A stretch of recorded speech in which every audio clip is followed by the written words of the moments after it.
বাংলাদেশের ডিজিটাল অবকাঠামোকে আরও শক্তিশালী করতে ন্যাশনাল ডেটা সেন্টার এনডিসি এবং এর ডিজিটাল রিকভারি সেন্টার সম্প্রসারণের ঘোষণা দিয়েছে সরকার। যশোর সফটওয়্যার টেকনোলজি পার্কে অনুষ্ঠিত একটি পরিদর্শন ভবিষ্যৎ প্রযুক্তি উন্নয়নের নানা দিক উঠে আসে। 20 আগস্ট 2025 বুধবার প্রধান উপদেষ্টার ডাক ও টেলিযোগাযোগ ও তথ্য প্রযুক্তি মন্ত্রণালয়ের দায়িত্বপ্রাপ্ত বিশেষ সহকারী ফয়েজ আহমদ তৈয়ব এনডিসির ডিজিটাল রিকভারি সেন্টার কার্যক্রম সরাসরি পরিদর্শন করেন। তিনি নতুন ডেটা সেন্টার নকশা, সাইট এবং বিদ্যমান সুবিধাগুলো মানোন্নয়নের বিষয়ে নির্দেশনা দেন। আশা করা যাচ্ছে আগামী 6 মাসের মধ্যে সম্প্রসারণ কার্যক্রম বাস্তবায়িত হবে। তিনি সফটওয়্যার টেকনোলজির পার্কের কর্মকর্তাদের নির্দেশ দেন পার্কের অব্যবহৃত facilities, hackathon, ideathon, startup development programme এবং নিয়মিত বিজ্ঞান মেলার আয়োজন করতে। এর পাশাপাশি সাইবার নিরাপত্তা, digital verification and cyber literacy বিষয়ে সচেতনতা বৃদ্ধির জন্য নিয়মিত সেমিনারের উপর তিনি গুরুত্ব আরোপ করেন।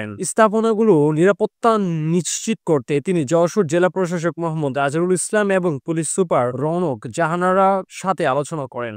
পরিদর্শক শেষে বিনিয়োগকারীদের সঙ্গে মতবিনিময় করেন ফয়েজ তৈয়ব। বিনিয়োগকারীরা ভাড়া কমানোর দাবি জানালে তিনি জানান ভাড়ার যৌক্তিক সমাধান করতে হবে, তবে শর্ত হিসেবে আগের বকেয়া ভাড়া ও ইউটিলিটি বিল আগে পরিশোধ করতে হবে। তিনি অভিযোগ করেন বিগত সরকারের রাজনৈতিক প্রভাবে নিয়োগ পাওয়া কিছু রক্ষণাবেক্ষণকারী প্রতিষ্ঠান বিনিয়োগকারীদের সমস্যার সমাধান না করে অর্থ আত্মসাৎ করে পালিয়ে গেছে। এতে সরকার ও বিনিয়োগকারীরা উভয়ই ক্ষতিগ্রস্ত হয়েছেন। মতবিনিময় সভায় সফটওয়্যার টেকনোলজি পার্কের অন্তত 40টি প্রকৃত বিনিয়োগকারীর প্রতিষ্ঠানের ব্যবসা ধারাবাহিকতা সুরক্ষার বিষয়ে আলোচনা করা হয়। উপস্থিত ছিলেন বাংলাদেশ হাইটেক পার্কের এমডি AKM আমিরুল ইসলাম, জেলা প্রশাসক আজহারুল ইসলাম, পুলিশ সুপার রৌনক জাহান, ই-কমার্স প্রতিনিধি এবং বিনিয়োগকারীরা। ডিজিটাল বাংলাদেশকে আরও শক্তিশালী করতে এনডিসি এবং ডিজিটাল রিকভারি সেন্টার এই সম্প্রসারণ এক নতুন দিগন্ত উন্মোচন করবে বলে আশা করা হচ্ছে।